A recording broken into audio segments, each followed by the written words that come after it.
சர்வமும் நற்பவியாக. காகபுஜண்டர் தவம் செய்த ஸ்தலத்தில் கோயில் திருப்பணி அப்படின்ற மாதிரி நடக்குதுங்க. அது எங்கே அப்படின்னு கேட்டிங்க அப்படின்னா, கள்ளக்குறிச்சி மாவட்டம் சின்னசேலம் வட்டத்தில் பக்கத்தில் அமைஞ்சிருக்கக்கூடிய தென் பொன்பரப்பி அப்படின்ற கோயிலில் தான் வந்து பார்த்திங்க அப்படின்னா காகபுஜண்டர் சித்தர் தவம் செய்த புண்ணிய ஸ்தலத்தில் தற்பொழுது திருப்பணி அப்படின்ற மாதிரி வந்து பார்த்திங்க அப்படின்னா நடைபெற்று கொண்டிருக்கிறதுங்க.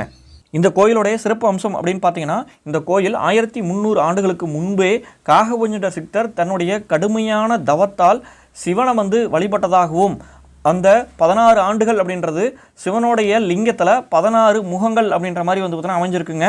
சிவலிங்கத்தில் பிரம்மா விஷ்ணு அப்படின்ற பீடங்கள் பார்த்தீங்கன்னா இணைக்கப்பட்டு தனி சிறப்பு அப்படின்ற மாதிரி பார்த்தீங்கன்னா இருக்குது. அதே போல் ஆவணி மாதம் வரக்கூடிய பௌர்ணமி நாளும் பங்குனி மாதத்தில் வரக்கூடிய உத்திரம் காலகட்டத்திலும் பார்த்திங்கன்னா காலையில் 6 to 7:30 மணியில் நந்தியோடைய இரு கொம்புகளுக்கு இடையே சூரியனுடைய ஒளி அப்படின்ற மாதிரி லிங்கத்தில் பார்த்திங்கன்னா படுது.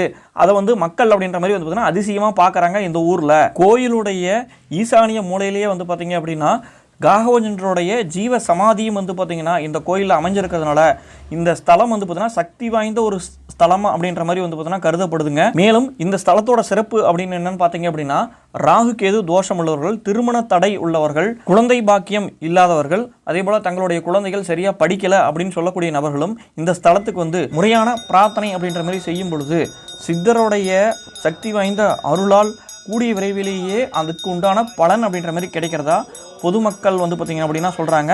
அப்படிப்பட்ட இந்த அற்புதமான ஸ்தலத்தில் 2025 ஜூலை மாதம் இந்த கோயிலில் மதில் சுவர் அப்படின்ற மாதிரி இப்போ கட்டிக்கிட்டு இருக்காங்க.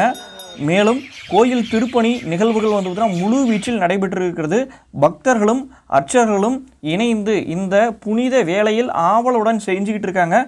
நீங்களும் காகபுஜண்டரின் அருளை பெற இங்கே ஒரு முறையாக தரிசனம் பண்ணிவிட்டு உங்களால் முடிஞ்ச உதவிகளை, நிதி உதவிகளை கோயில் நிர்வாகத்திடம் நேரடியாக கொடுத்து சித்தரின் ஆசையை பரிபூர்ணமாக பெறுமாறு தாழ்மையுடன் கேட்டுக்கொள்கிறேன். அடியை நற்பவி அருண்ஜி. இந்த கோயிலுடைய லொக்கேஷன் அப்படின்றத பார்த்தீங்கன்னா டிஸ்கிரிப்ஷனில் கொடுத்துருக்கேன்.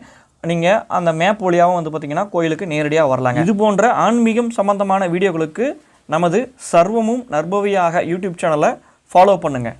ஓம் நம சிவாய.